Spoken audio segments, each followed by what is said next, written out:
además, la verdad es que hay que reconocer la gran actividad, y más que solo por cantidad, también por la calidad de las intervenciones, de las conferencias que hubo a lo largo del año 2017. Y yo creo que nada más que tomando como botón de muestra la de hoy, creo que la de 2018, por lo menos estoy casi seguro que lo va a superar. El proyecto con el que se comienza el año es la actualización del proyecto Touro. Tiene como subtítulo Una mina de cobre del siglo XXI, en que van a intervenir dos personas. En primer lugar, el doctor Pense, buen amigo, conocido desde hace muchísimos años, ingeniero de minas, con más de 35 años de experiencia en minería a cielo abierto, en casi todo tipo de minería metálica, cobre, oro, también en alguna energética, carbón, bastante tiempo, por cierto. Y como coordinador de este proyecto, nos da la presentación. Y a continuación, Juan Martín Moreno, que es geólogo, su título en la Universidad Complutense, también con más de 20 años de experiencia en minería de cobre, fundamentalmente en cielo abierto, en la parte ambiental. Pues se van a complementar las dos presentaciones y estoy seguro de que nos va a encantar.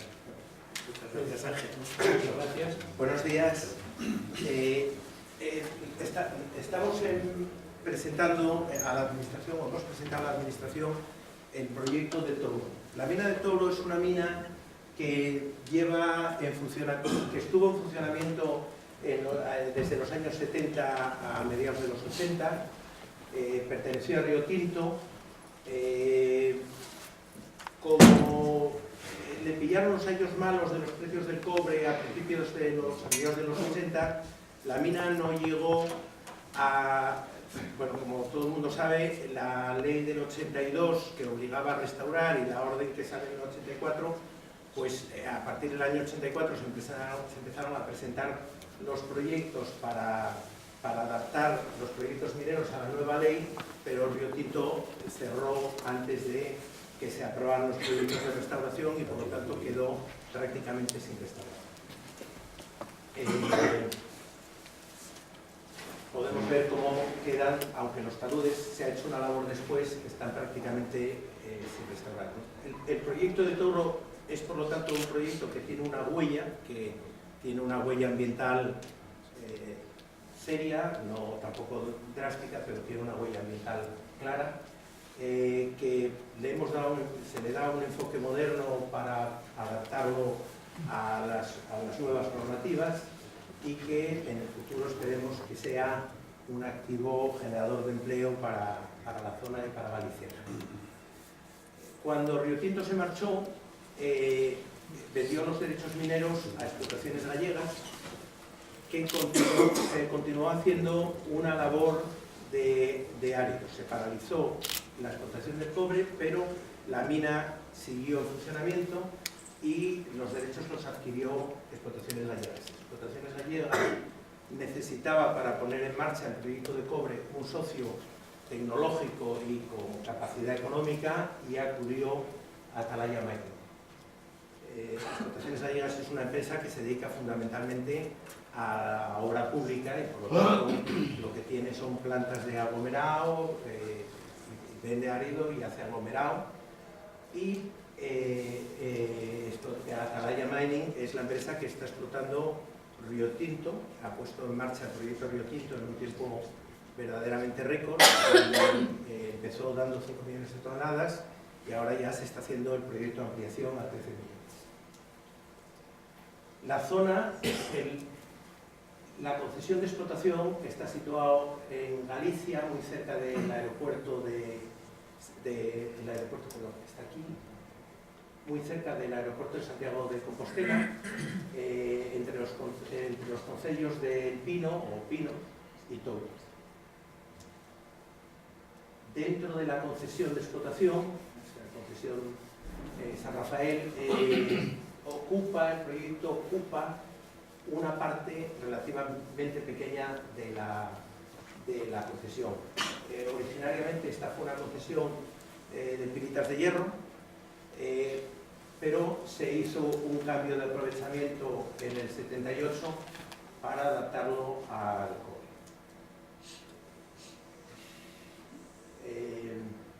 El yacimiento que estamos investigando y que queremos poner en marcha es un yacimiento que es el mismo yacimiento que en su día explotó Río Tinto. Es decir, no hay partes nuevas, pero que estaban ya pensadas en su momento, ¿no? Se ve claramente que la zona de esta, que es Lama y Brandelos, tiene huella, y la zona original del Arinteiro y Vieiro también tiene huella. Quedaría luego Arca y Monte de las Minas. Hay una zona también que luego veremos, que en su día investigó Peñarroya, que pertenece al mismo yacimiento. En su día Río Tinto Patiño había hecho bastantes sondeos en la zona. Este yacimiento fue estudiado, yo creo que fue 2011-2012, por Lundin, que fue quien adquirió en España el río Narcea, y estudió con lo que había hecho Río Tinto, además dio unos sondeos, y posteriormente Atalaya, a partir del 2015, estos son los que había dado, los sondeos que se habían dado para la presentación del proyecto. Continúan haciendo sondeos y bueno, hay algo más de información. Pero como este es el proyecto que hemos presentado, es el proyecto del que voy a hablar. Entonces, realmente hay mucha historia, aunque la actividad comienza ya en el siglo XIX, documentada. Tenemos la investigación que se hizo por Río Tinto Patiño, y también ya veremos por la que hizo Lundin, la que está haciendo Atalaya, y ahora ya es Cobre San Rafael, que es la unión de las dos empresas, Atalaya Mining y Explotaciones Gallegas. La explotación fue de cobre, luego fue de áridos y ahora es de cobre. Es decir, es una concesión de explotación en vigor. O sea, lo que estamos pidiendo no es una nueva concesión, es una concesión ya en vigor, que hacemos una actualización del proyecto. En cuanto a restauración, Río Tinto prácticamente no hizo nada, y Explotaciones Gallegas aplicó una técnica que tiene cierto interés, que es la técnica de los tecnosoles. Una empresa de áridos no podía hacer la restauración, no había tierra vegetal, y empezaron a hacer pruebas primero con cáscaras de mejillón, luego hicieron una empresa, y con esa empresa preparaban suelos, hacían suelos con residuos para neutralizar los suelos ácidos de la zona, y bueno, consiguieron una cierta revegetación sin que hubiera una modificación de los terrenos. Es decir, no hay restauración de huecos. Es un yacimiento de sulfuros masivos de origen volcánico. Es lo que se llaman las anfrigoritas de Arinteiro. El mineral es solamente calcopirita, es un mineral de cobre muy limpio, prácticamente no tiene ningún otro metal, hierro por supuesto, pero no tiene metales pesados. En su día Río Tinto utilizaba el concentrado para mezclarlo con el concentrado de Río Tinto y mejorar las características del mismo. Se situaron todos los sondeos. Estos son los sondeos que se habían hecho en su día, ahora hay algunos más intermedios. Los sondeos sobre la zona, la concesión que teníamos en vigor. Se hizo alguno también fuera de la concesión, pero básicamente sobre la concesión en vigor. Y con todos esos sondeos se hizo una base de datos. Hemos trabajado siempre con el RECMIN. De hecho, como consultor ha trabajado siempre César Castañón con nosotros, ya con el RECMIN profesional que ahora tiene funcionando, y también con la universidad, con la Facultad de Geológicas de Oviedo, con Daniel Arias, se hizo todo el modelo geológico. Se hicieron, cómo funciona el RECMIN es que hace unos bloques en donde se hace un modelo litocomposicional, en donde se mete la ley de cobre en cada uno de los bloques. Esta es la interpretación geológica en 3D, que la vamos a ver un poco mejor, y estos son cada uno de los cuerpos, ¿no? Este es el cuerpo de Arinteiro, ya está explotado en parte, y desgraciadamente parte de ellos tiene un relleno. Este es Vieiro, que es el más interesante de todos, que actualmente está relleno de agua y tendremos que vaciar previamente.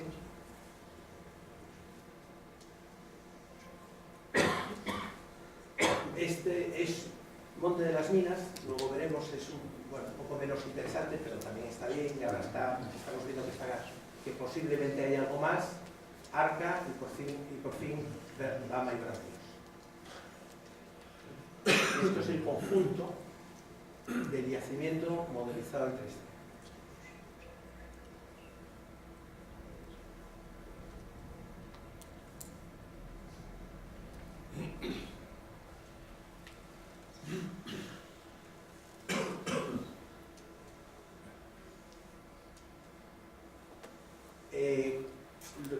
Como trabaja el RECMIN, se le da una serie de datos geológicos, los bloques son cubos de 5 metros y todo el tema de geoestadística se hace con el proceso de RECMIN. Estos serían las diferentes zonas. Se pueden ver que las leyes, no tienen mucho interés, pero sí podemos ver que las leyes estamos en general, en esta zona estamos entre 0,2 y 0,5, aunque hay algo entre 0,5 y 1, incluso hay una pequeña zona que es mayor de 1, pero estamos con leyes relativamente bajas. Al final nos da una ley media de cobre, los cuerpos del este de 0,64 y 22 millones de toneladas. Esta zona de aquí se ve que es, por eso decía que la zona de Arca, Monte de las Minas, tiene una ley mucho más pequeña, se ve que está todo entre 0,2 y 0,5. Y son 116 millones de toneladas, son recursos, y con una ley de 0,40.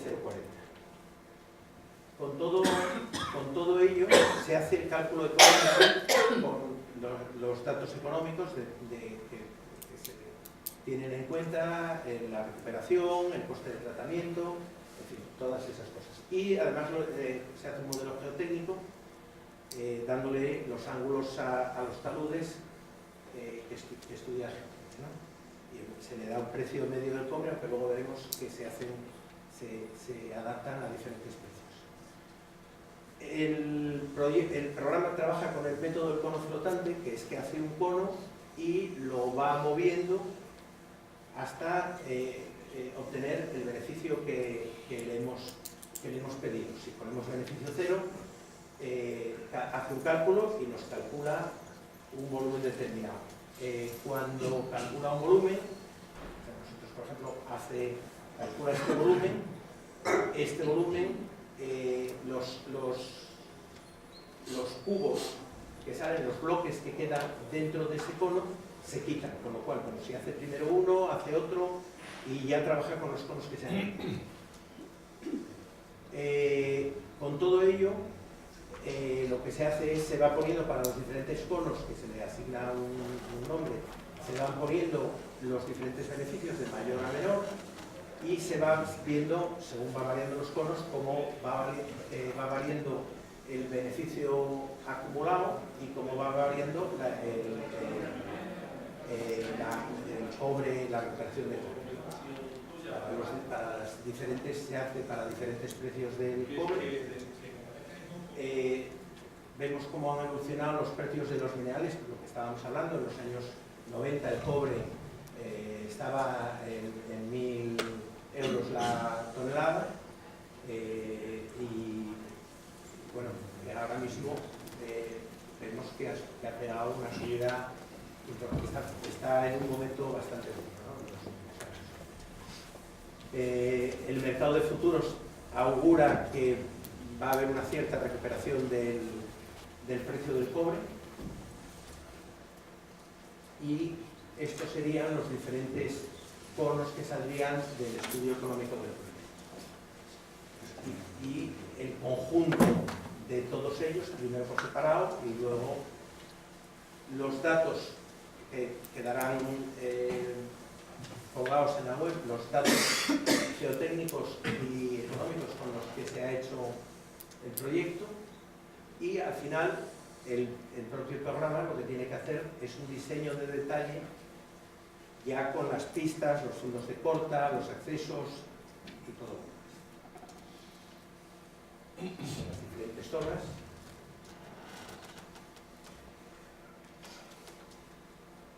Bueno, esto sería una visión en 3D y vemos que al final las reservas probadas de mineral están por encima de los 100 millones de toneladas. Con esos datos hacemos el estudio de viabilidad y preparamos el proyecto. Los proyectos, un proyecto como el de Toro es un proyecto pluridisciplinar. Un proyecto como el de Toro, un proyecto minero, es un proyecto pluridisciplinar por la parte ambiental fundamentalmente, ¿no? Entonces se miran muchos aspectos, en particular pues aquí tiene mucha importancia los aspectos medioambientales y administrativos, aparte de los aspectos mineros. Este es el diseño que hemos presentado. Bueno, solo sabemos una cosa, que probablemente no sea este, o sea, el plan de labores. Seguramente nos vamos a tener que introducir modificaciones porque algo más de cobre está comprobado y está saliendo muy bien. Creemos que puede haber algo más dentro de la misma zona, sin salirnos de la zona, ¿no? El resumen es que son 100 millones de toneladas, que va a haber una fase de implantación en que solo vamos a dar 5 millones de toneladas, porque no vamos a tener la planta preparada para dar más, y a partir del tercer año empezamos a dar 8 millones de toneladas. Hay una preparación que vamos a ver ahora, que es de 18 meses, es decir, que todavía estamos, aparte del tiempo que llevamos, vamos a estar 18 meses invirtiendo sin recuperar cobre, 13 años de explotación, un año con producción ya sin explotación, y un año para finalizar la restauración. Ya veremos que la restauración se va haciendo al mismo tiempo que la explotación, pero al final van a quedar todavía cosas sin restaurar para el último año.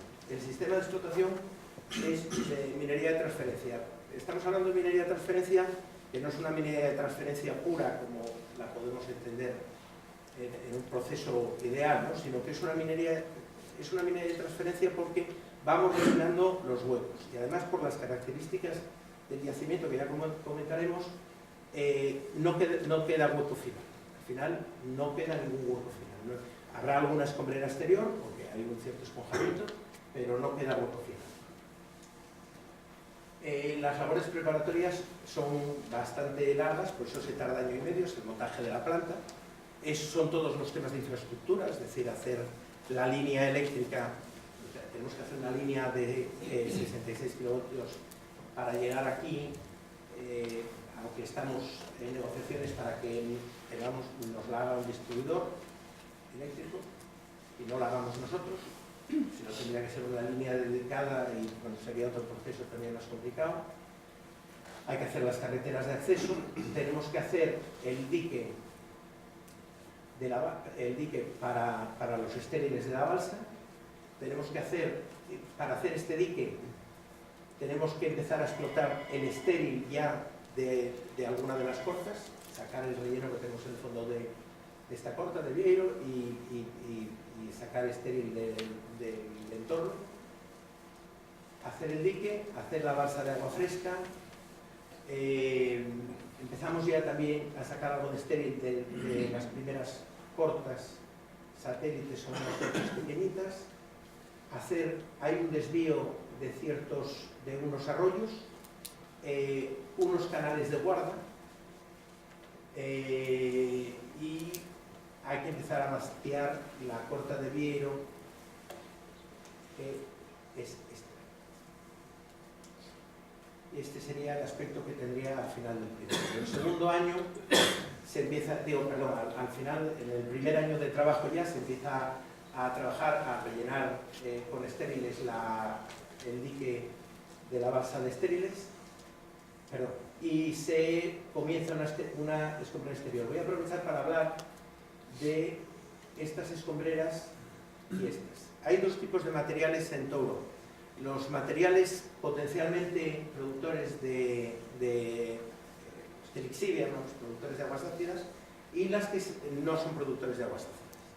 Entonces, las productoras de aguas ácidas las tenemos que encapsular, no las podemos dejar fuera. Tenemos dos métodos para hacer con ellas.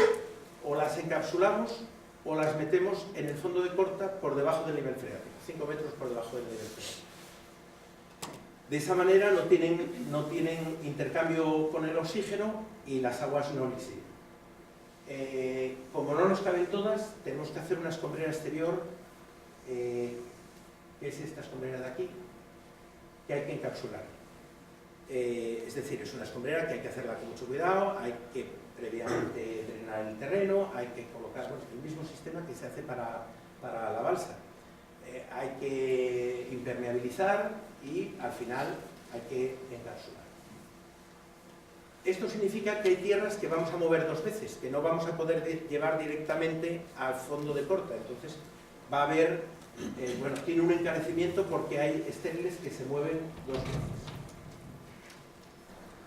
Bueno, no voy a detenerme en cómo es cada uno de los procesos, pero cómo se va explotando cada una de las cortas. Lo importante es que se van, al mismo tiempo que se van explotando, se van restaurando. Es decir, esta escombrera exterior se acaba de restaurar, esta escombrera ya existe, pero se va a acabar de restaurar. Esta escombrera NAG ya se restaura también, se restaura el talud de la balsa y vemos que a partir del año 5 abrimos, para que la balsa esta no sea muy grande, no tiene que meter todos los estériles de la planta de los 13 años de funcionamiento, abrimos un hueco, hacemos una nueva balsa dentro de dos de los huecos de explotación. Primero de uno, luego de otro y luego los dos se unen. Al mismo tiempo se restaura ya la balsa inicial. Ya se ve la balsa inicial restaurada. Previamente hay que, por supuesto, sellarla y encapsularla y ponerle un suelo encima, un subsuelo y luego un suelo. Tiene el inconveniente tanto esta zona como esta zona que es PAG, que es una escombrera PAG, que no se pueden plantar después árboles en ella, o no se deben plantar árboles de porte, o por lo menos no se pueden plantar árboles de raíz pivotante para que no perforen el plástico, pero sí en todo el resto de la explotación. Bueno, pues el proceso es continuo, ¿no? Se van restaurando diferentes huecos y se van rellenando y se van restaurando. O sea, al final, lo importante es decir que en el último año se acaba de sellar la balsa, la última balsa que hemos hecho, que es la unión de estas dos, y se sella y se restaura. No hay hueco final, no es la típica corta, no es la típica mina que hay corta y escombrera y queda un hueco y restauramos porque dejamos inundar.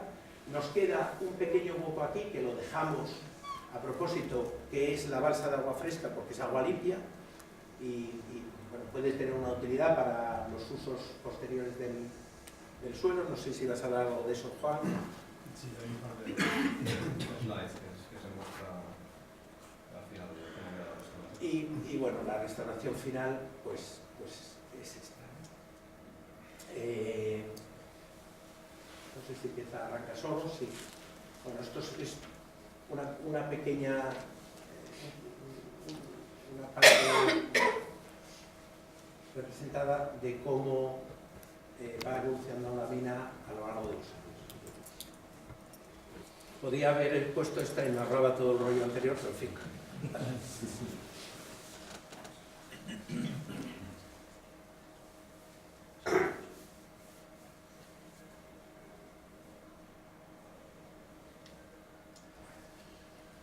La planta, el estudio de la planta, la verdad es que no tiene mucho mérito porque es prácticamente lo mismo, es un material muy parecido pero más limpio de lo que se hizo, de lo que está hecho en Río Tinto y de la nueva ampliación de Río Tinto. Aquí lo que vamos a obtener al final no es cobre electrolítico, sino es un concentrado de cobre. Es un concentrado que tiene 27% de cobre y bueno, básicamente es una trituración y una molienda para llegar al tamaño de liberación de la calcopirita, una flotación y un espesado y filtrado. Y esto va a los estériles, van al depósito de estériles. En datos, en la primera fase habíamos dicho que eran 5 millones y la segunda fase 8 millones de toneladas. Son los datos de la planta, la recuperación se calcula que es del 84,1%, el concentrado de cobre es del 27%, la ley media, esto sí es importante, del yacimiento es 0,41%,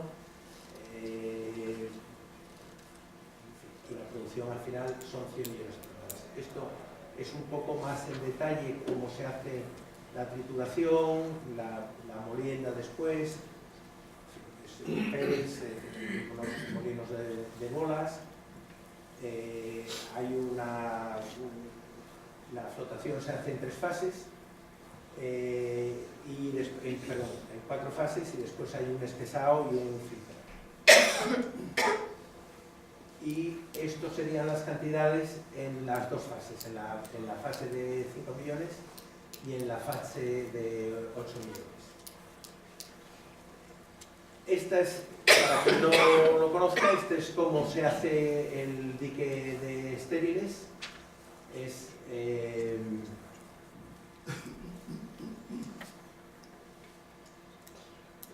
Lo primero que hay que hacer es drenar toda la parte inferior de la balsa antes de hacer el dique.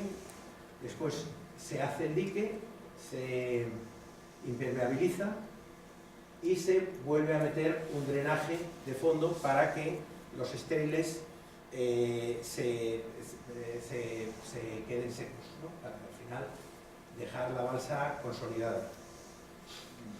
Básicamente es un dique, está hecho con materiales que no generan ácidos, una impermeabilización con un geotextil y un PAD de 1,5 milímetros. Los estériles se van echando perimetralmente desde el dique de la balsa hacia el interior, de tal forma que el agua lo tengamos siempre contra el terreno natural y no contra el dique, y después se va rellenando, es decir, se va recreciendo, según se va llenando, se va recreciendo la balsa, se van añadiendo y se va recreciendo la balsa, o sea que la balsa siempre tiene muchísimo más estéril ya consolidado que agua, lo que le da una gran estabilidad. Y bueno, pues al final lo de siempre, se sella después de la última fase.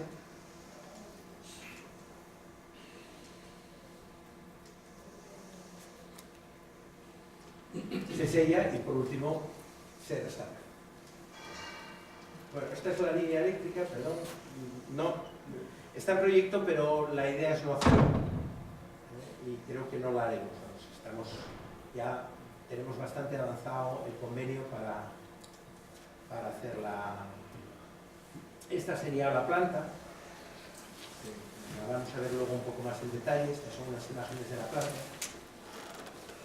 Esto es Río Tinto, ahora mismo, es la salida del primario, el cono del triturado. Estos son los molinos de Río Tinto también. Estas son las celdas nuevas de flotación que hay en Río Tinto. Siguen funcionando las viejas, siguen funcionando los molinos viejos también. Y bueno, esto es...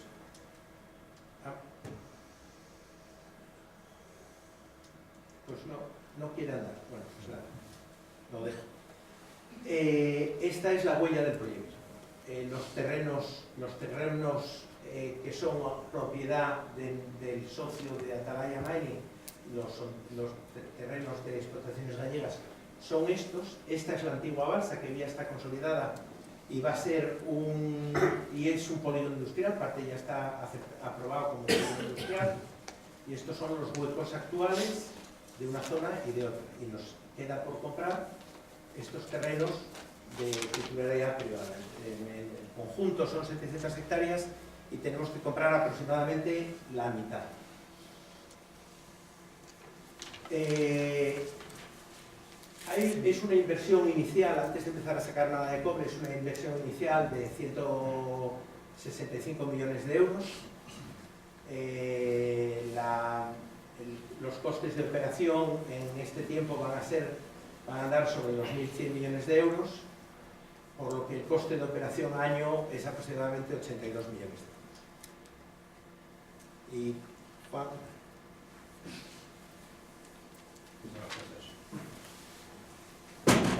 Bueno, pues quizá la parte ambiental es una de las partes más críticas de este tipo de proyectos. Y por lo tanto le hemos prestado un especial cariño. Sobre todo porque lo que pretendemos garantizar es que se va a prevenir y controlar cualquier impacto ambiental sobre el medio ambiente.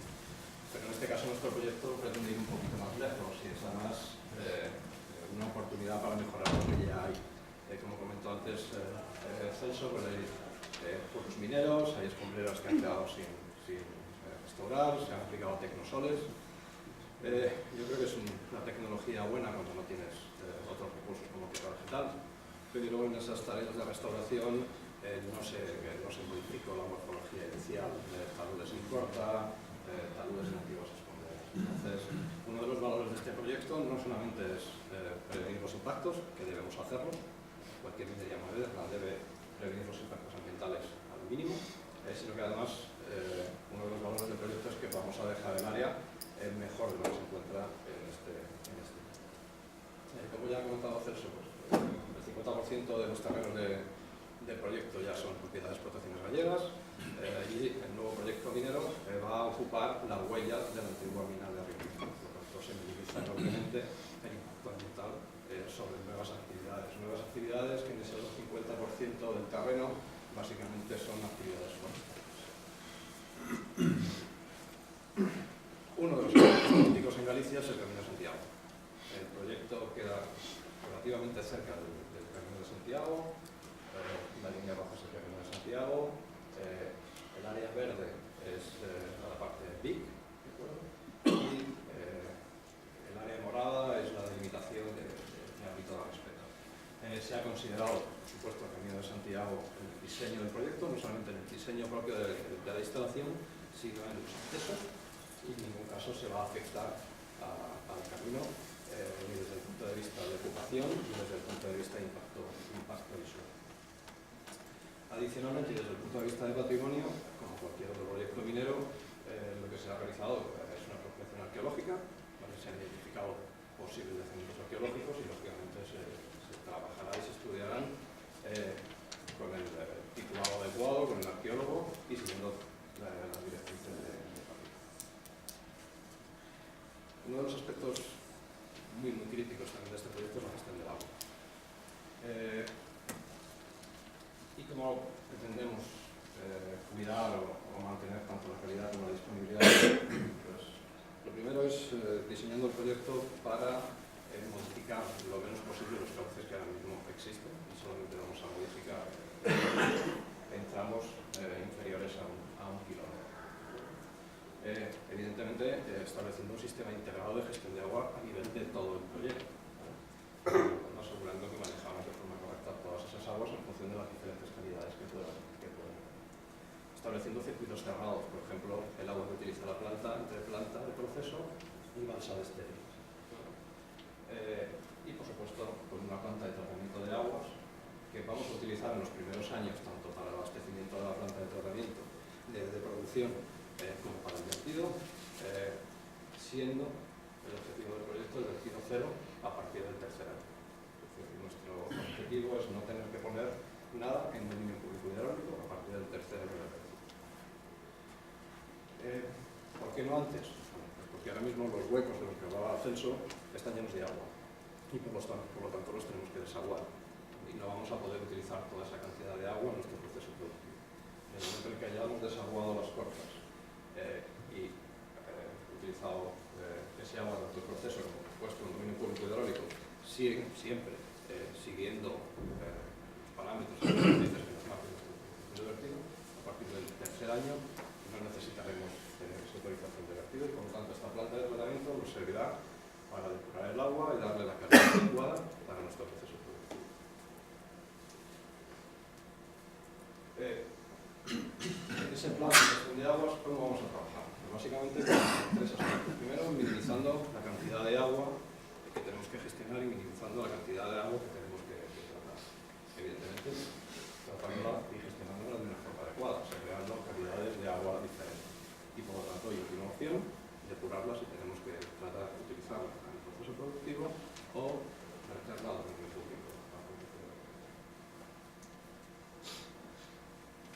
Como les comentaba, dentro de nuestros balances de agua, desde el año 0 a 3 hay estudiantes de agua procedentes del vaciado de las cortas, y por eso vamos a tener que depurar y verter. Y serán vertidos siguiendo todos los directrices que nos marquen Aguas de Galicia, en este caso, y tal como nos establezcan en nuestra autorización de vertido. A partir del año 3, entre los años 4 y 13, estaba vertido cero, necesitamos poner ningún tipo de agua en el dominio público. Todo el agua que se recoja lo utilizaremos dentro de nuestro proceso productivo.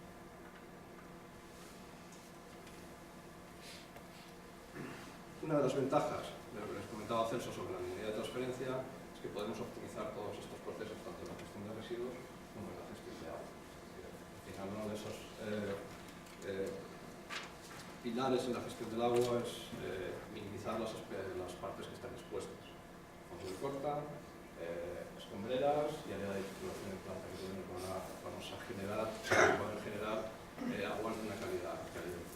La minería de transferencia, pues, lo que nos permite es sacar material de una de las cortas, ponerlo en otra de las cortas, hacer una restauración progresiva y por lo tanto con ello minimizamos material expuesto y con ello minimizamos las posibles áreas de generación de agua de fondo.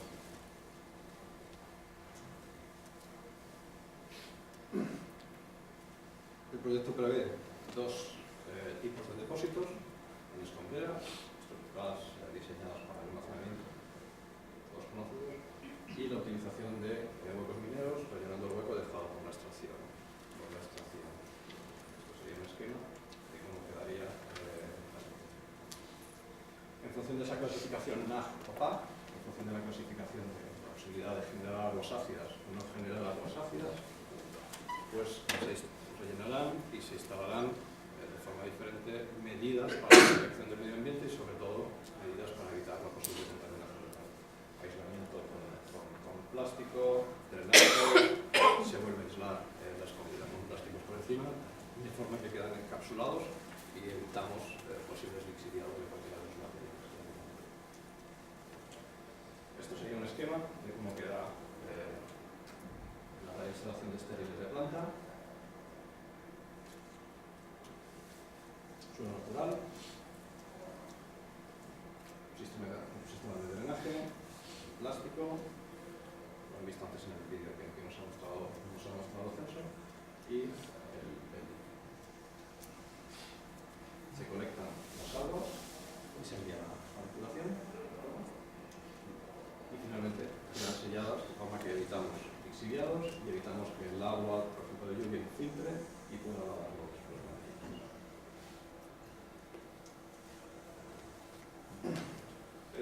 Acabamos la exposición pública de nuestro estudio de impacto ambiental. En este momento estamos recogiendo alegaciones e informes sectoriales y bueno, pues el trabajo que hemos estado realizando hasta el momento ha sido la preparación de ese estudio de impacto ambiental y el estudio de esos estudios de línea base, pues, se evidencia que no hay áreas protegidas naturales dentro o cerca del área de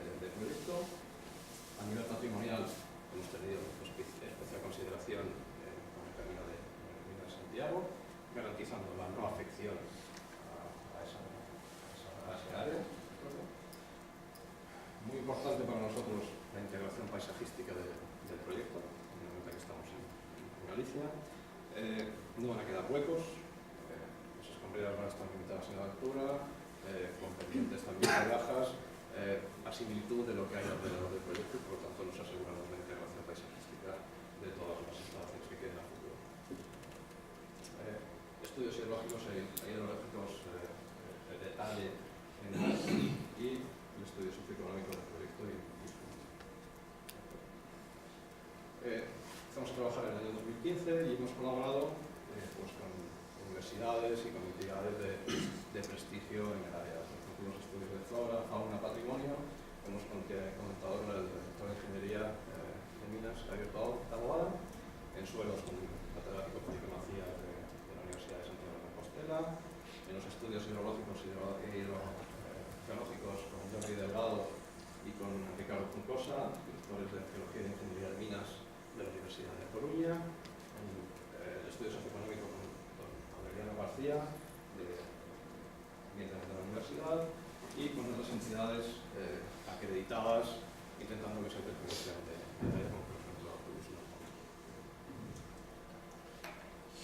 teniendo en cuenta que además somos una compañía, un partner, Atalaya Maine, es una compañía multinacional, nosotros además tenemos nuestros estándares corporativos de gestión ambiental que aplicamos a cualquier proyecto o cualquier actividad que realizamos. El tinto, Touro o, por ejemplo, las actividades de exploración.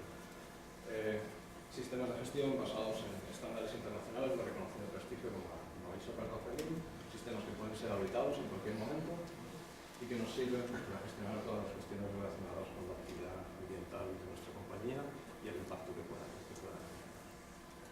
Utilizamos herramientas para establecer indicadores y su análisis en aspectos ambientales clave que nos sirvan pues, para analizar tendencias con el fin de predecir valores futuros. No esperamos que tengamos problemas para solucionarlos, sino que analizamos toda la información que tenemos de forma que podamos establecer medidas preventivas antes de tomar medidas correctivas. Elaboramos esa información de una forma fácilmente asimilable, tanto desde el punto de vista interno como desde el punto de vista externo, para otras partes interesadas, y que además pues, nos sirve para compartir esa información de una forma sencilla. Otro de los aspectos en los que hemos estado trabajando y que tenemos definidos son los receptores sensibles desde el punto de vista ambiental para nuestras actividades. Receptores sensibles que normalmente están localizados en zonas habitadas en el entorno del proyecto, como poblaciones, áreas residenciales, etc. Y sobre eso pues estamos desarrollando en este momento los estudios de línea base, adicionales a lo que ya presentamos en el estudio de impacto ambiental, y que después se convertirán en nuestro plan de vigilancia ambiental bastante exhaustivo durante la fase preoperacional y operativa. Trabajamos con la Universidad de La Coruña, seguimos trabajando con la Universidad de La Coruña en aspectos relacionados con la calidad de aguas superficiales y calidad de aguas y aforos. En calidad de agua de abastecimiento en el entorno del proyecto para propietarios o concellos que puedan verse afectados. Calidad de aguas interiores y calidades de suelo. Hay diferentes actividades implantadas ahora mismo en el área que pueden generar impactos por sí mismas y necesitamos conocer cuál es ese impacto en la gestión de agua antes de que nosotros empezar con aspectos operativos. La calidad de aguas subterráneas y la peizometría. En el área de los acuíferos, un acuífero profundo básicamente por fracturación, donde el agua sigue esta dirección, y un acuífero superficial en el que además encontramos algunas captaciones de agricultores y ganaderos y algunos concellos en un acuífero superficial más relacionado con la alteración y la alteración de suelos en el área del proyecto, donde estos acuíferos básicamente drenan de forma habitual a cauces. Entonces, continuamos controlando la calidad y la disponibilidad, en este caso piezometría, tanto de esas captaciones superficiales como de las subterráneas, tanto en puntos internos como en externos, de tercero, y siempre apoyados por entidades externas como es la universidad.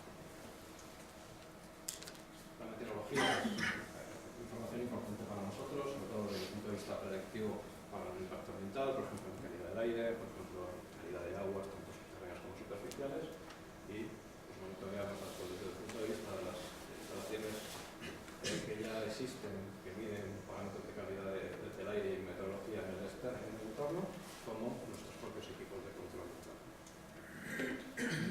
Equipos de calidad del aire que ya están funcionando en el proyecto, en receptores sensibles, áreas o localidades, parroquias y concellos del entorno, donde medimos tanto partículas totales, pensadas y medio como metales, y también ayudados por una universidad.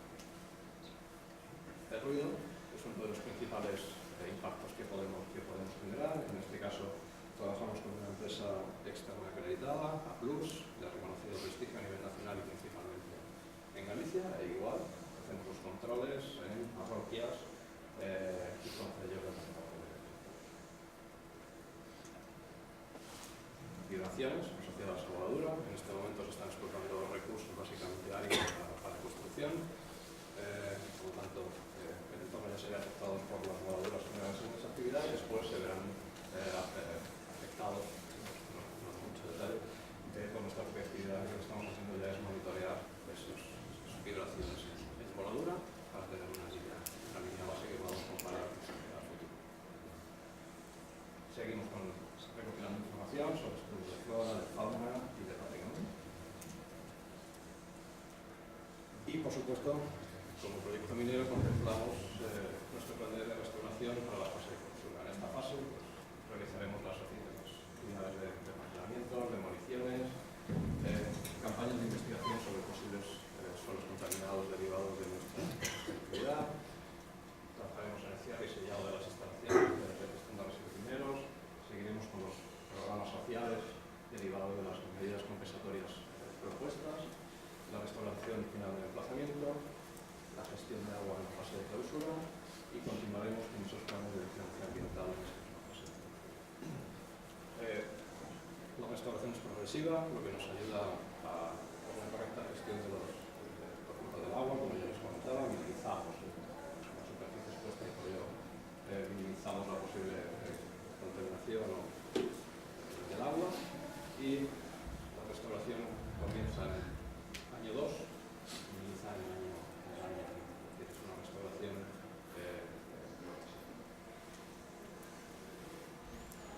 modelo en 3D de cómo quedaría esa restauración al final del proyecto.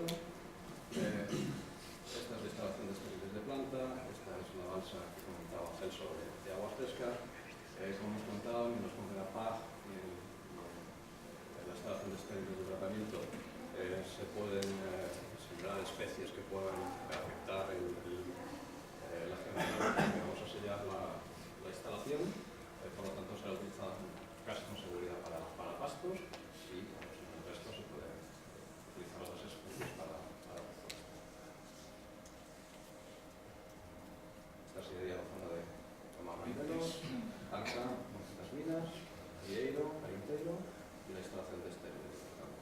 Esta es la antigua masa de estériles de tratamiento que utilizaba el Pinto y, como contaba Celso, actualmente son todos los programas de monitoreo de vigilancia ambiental se mantendrán también en la fase de clausura.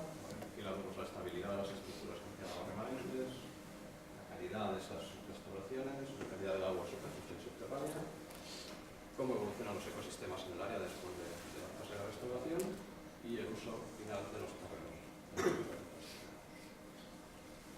Lógicamente, uno de los aspectos clave de la ingeniería y de este tipo de proyectos es el impacto socioeconómico. La inversión inicial durante los primeros 18 meses va a ser de 160 millones de euros, que poniéndolo en datos pues, representaría el 20% del total invertido en minería en el año 2014 y el 16% del PIB en Galicia en el año 2015. Generación de empleo en la fase 1 de la 2 en torno a 400 personas, dentro del proyecto de la compañía, es decir, el proyecto no funcionará si no hay 400 personas trabajando. Lo que intentamos es que sea un proyecto sostenible tanto a nivel social como medioambiental. No cabe otra forma de hacerlo, porque si no, no hay proyecto minero. ¿Vale? Y utilizando pues, los mejores técnicas disponibles.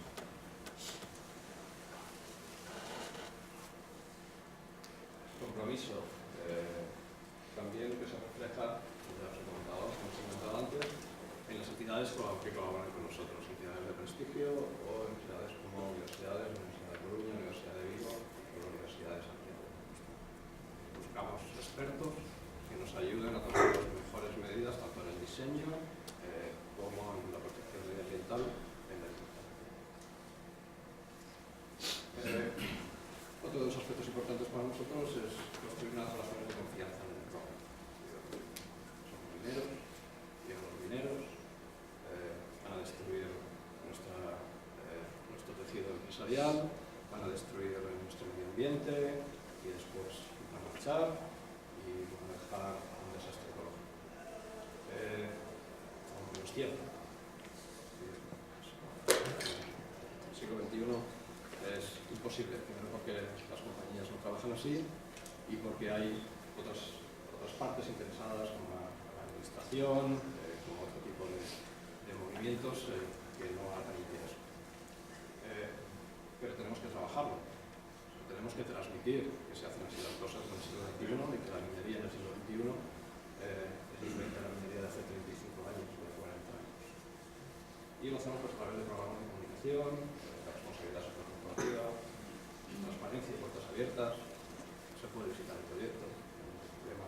Sabemos qué es lo que hacemos en este momento y podemos mostrar ahora mismo qué es lo que hay en el proyecto de UTA. Total apoyo a las comunidades locales. Entendemos que tenemos que revertir una parte de nuestros beneficios en el entorno local, por supuesto. Siendo responsables en todos los aspectos del negocio, los económicos, los sociales, los medioambientales. Es parte de lo que tenemos que hacer. ¿Vale? Y lo que queremos es obtener una excelente reputación, tener una imagen de el proyecto todo se asocia a una imagen de marca de un proyecto minero bien hecho, muy bien gestionado.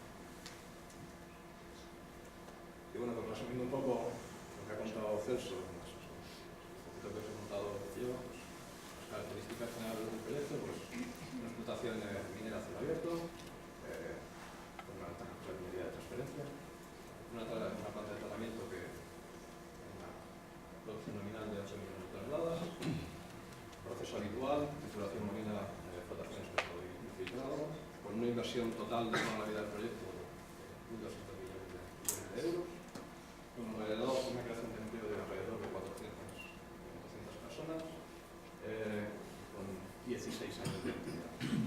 Yo, en mi modesta opinión, creo que un proyecto minero muy interesante que puede revitalizar la minería en España en cierta medida, porque creo que puede ser un punto de partida para que los proyectos mineros puedan tirar adelante en el futuro, algo que creo que todos estamos. Muchas gracias. Abiertos a preguntas, abiertos a dudas y agradecerles enormemente que nos hayan invitado a hacer la presentación. Muchas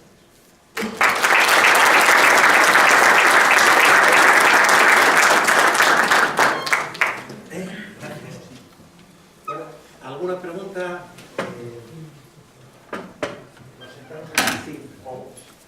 Vamos a ver, este es un proyecto que está ahora mismo en tramitación.